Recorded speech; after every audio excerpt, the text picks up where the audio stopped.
Hello students, देखिए हम लोग क्लॉज चैप्टर पढ़े थे और मैं आपको 8th क्लास के क्लॉज का एक्सरसाइज करा रहा हूँ, जिसमें आपको 2 एक्सरसाइज करा चुका हूँ। ठीक है, सॉरी 3 एक्सरसाइज मैं आपको करा चुका हूँ सी तक। अब हम एक्सरसाइज डी करेंगे। ठीक है, आपका 8th क्लास का चैप्टर है 8 क्लॉज। देखिए इसमें आपसे क्या बोला है, complete the sentence with the correct option. आपको सेंटेंस दिया है, एक्चुअली ये एक ही स्टोरी के सेंटेंस को अलग अलग ब्रेक करके आपको दिया हुआ है। ठीक है, तो 4 ऑप्शन आपको दिए हुए हैं, तो आपको फाइंड करना है कौन सा करेक्ट है। ठीक है, देखिए फर्स्ट सेंटेंस हम पढ़ते हैं। Last week our cat gave birth to a litter of kittens, मतलब ये बिल्ली के बच्चे की बात हो रही है। ठीक है, but we did not know where, और उसके बाद आपको ब्लैंक प्लेस दिया हुआ है और ये ऑप्शन आपको दिए हुए हैं 4। इसमें से आपको बताना है कि वेयर के बाद क्या आएगा। ठीक है, तो अब सबसे पहले तो आप ये देखिए कि इसमें ये 2 सेंटेंस आपको जो दिख रहे हैं, ये इज अवर कैट और अवर कैट इज, तो ये तो बिल्कुल ही इम्पॉसिबल है। क्यों? क्योंकि आपका सेंटेंस आपका पास्ट में चल रहा है। ठीक है, गेव देखिए इसमें सेकेंड फॉर्म में, और ये इज से बनाया हुआ, यानी ये प्रेजेंट की बात कर रहा है, तो ये दोनों ऑप्शन तो पहले ही एलिमिनेट हो गए। अब बात आती है अवर कैट वॉज और वॉज अवर कैट। तो मैंने आपको बताया है कि अगर इसके बाद क्लॉज आपको लेना है तो आप सब्जेक्ट वर्ब ऑब्जेक्ट के हिसाब से लेंगे, यानी पहले सब्जेक्ट आएगा उसके बाद वर्ब आएगा। तो इसमें आप देखेंगे, अगर आप मैं ये लगा दूं वॉज अवर कैट, तो इसका मतलब क्या, आपने वेयर को यहाँ प्रोनाउन बना दिया, सब्जेक्ट बना दिया, जो कि हमको नहीं बनाना। यहाँ पर आप एडवर्ब बना सकते हैं। We don't know where our cat was, तो एडवर्ब ऑफ टाइम हो जाएगा, तो ये वाला ऑप्शन आपका ठीक हो जाएगा। ठीक है, तो आपको ध्यान रखना है एडवर्ब लगा के बीच में या कंजंक्शन लगा के, उसके बाद जो आपका क्लॉज का स्ट्रक्चर आएगा वो सब्जेक्ट वर्ब ऑब्जेक्ट आएगा। ठीक है ना, ये आपका सब्जेक्ट वर्ब ऑब्जेक्ट नहीं है, इसमें वो कोई दिक्कत नहीं है, लेकिन सब्जेक्ट वर्ब तो कम से कम होना चाहिए। ठीक है, इसके बाद देखते हैं हम second. Now our cat is home again and we can not believe that, फिर इसके बाद आपको ब्लैंक प्लेस दिया हुआ है। ठीक है, तो पहला ऑप्शन है so many kittens does she have, तो देखिए तो पहली गलत हो गया, क्योंकि इसने सी के साथ हैव लगाया हुआ है, हैज़ लगाना चाहिए था। दूसरी बात B option, so many kittens has she. अब आप इसने क्या किया है कि सो मेनी किटेंस को इसने सब्जेक्ट बनाया और हैज़ शी को ऑब्जेक्ट बनाया। सी का ऑब्जेक्टिव केस हर होता है, ना कि शी होगा, तो ये भी आपका गलत हो गया। ठीक है, इसके बाद हम देखेंगे she has so many kittens, ये आपका ठीक लग रहा है। इसको और देख लेते हैं, kittens she has so many, ये तो बिल्कुल ही वाहियात है। ठीक है, क्योंकि इसने सो मैनी से किटन से अलग कर दिया, तो ये आपका बिल्कुल सही सेंटेंस हो जाएगा। ठीक है, she has so many kittens, वही सब्जेक्ट वर्ब ऑब्जेक्ट जैसा आपको दिखाई दे रहा होगा। ठीक है, 4 देखेंगे, the kittens are so noisy that I can hardly hear what, और इसके बाद आपको 4 ऑप्शन दिए हुए, मैंने लिखे नहीं है स्पेस के लिए, तो इसमें आपका आएगा वॉट यू आर सेइंग। तो भाई मैंने आपको बताया सब्जेक्ट वर्ब ऑब्जेक्ट का किस लगेगा, बाकी 3 ऑप्शन जो हैं इसके वो गलत हो जाएंगे, इसका डी होगा। ठीक है, फिफ्थ आप खुद करेंगे, मैं एक आपको छोड़ के करा रहा हूँ। थर्ड आप खुद करेंगे, फोर्थ मैंने करा दिया, फिफ्थ आप खुद करेंगे, सिक्स्थ में करा रहा हूँ। The cat belongs to my sister, मतलब बिलोंग्स का मीनिंग ये है कि मेरे सिस्टर की कैट है।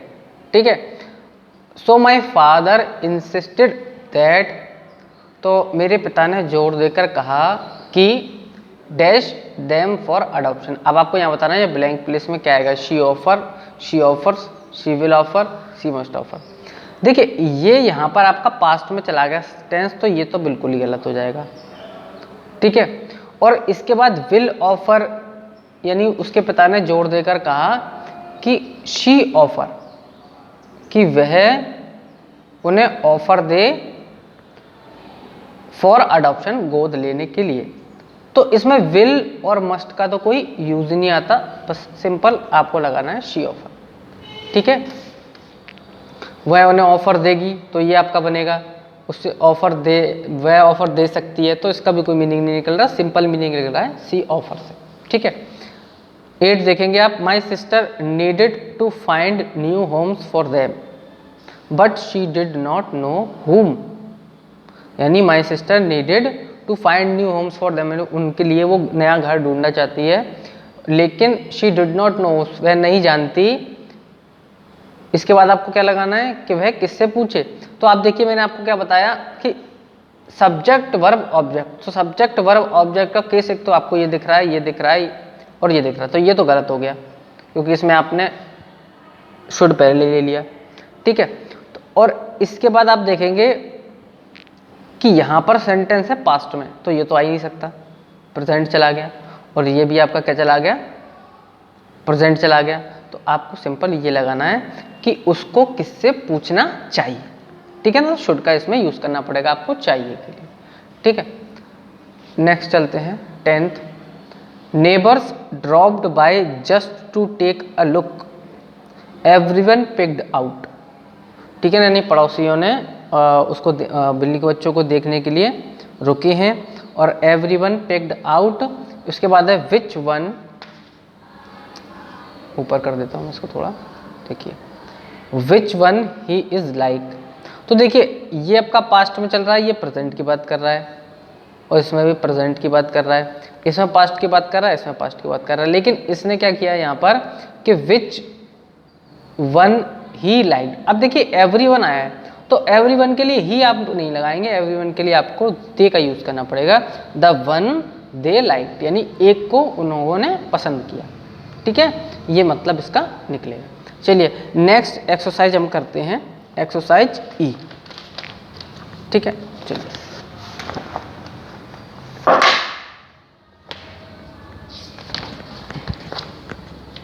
यही है आपकी एक्सरसाइज ई। देखिए ये सिंपल एक्सरसाइज है, तो इसमें आपको एडजेक्टिव फाइंड करने हैं सिर्फ क्लॉज बनाने के लिए। इसमें लिखा है choose the correct option to complete the sentence.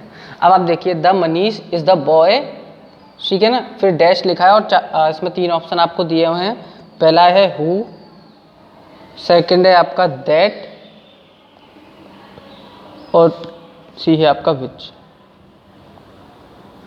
तो आपको मैंने बताया बॉय है आपका, तो बॉय के लिए आप क्या यूज करेंगे, हु का यूज करेंगे, सिंपल सी बात है। Who shaped his head, he is complete, bold no, ठीक है, बोल्ड नाउ। तो ये आपका गलत हो जाएगा, ये भी गलत हो जाएगा, तो हु आएगा आपका, ठीक है। The food dash she is buying looks fresh, तो फूड के लिए आप क्या लगाएंगे, दैट का यूज कर सकते हैं, ठीक है, विच का नहीं करेंगे आप, फूड के लिए दैट का ही यूज करेंगे, ठीक है। The food that is buying looks fresh, ठीक है, तो यहां पर आ गया आपका दैट। चलिए 4th देखते हैं आप, look that is the singer dash mother is my home town, तो क्या आएगा यहाँ पे, whose mother is my home town. तो हु का तो कोई मतलब नहीं बनता, डैट का भी नहीं बनता।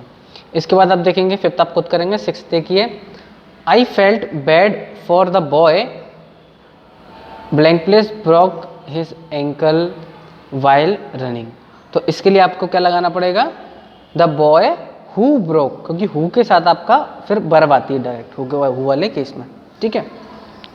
इसके बाद आप देखेंगे 7th खुद करेंगे। 8th देखेंगे, they are singing for the girl whose birthday is today, तो यहाँ पर क्या आएगा, हुज। दैट का तो कोई मतलब नहीं बनता, हु आप लगा नहीं सकते क्योंकि इसके बाद आपको बर्थडे दे रखा है, ना कि वर्ब दे रखी है, ठीक है।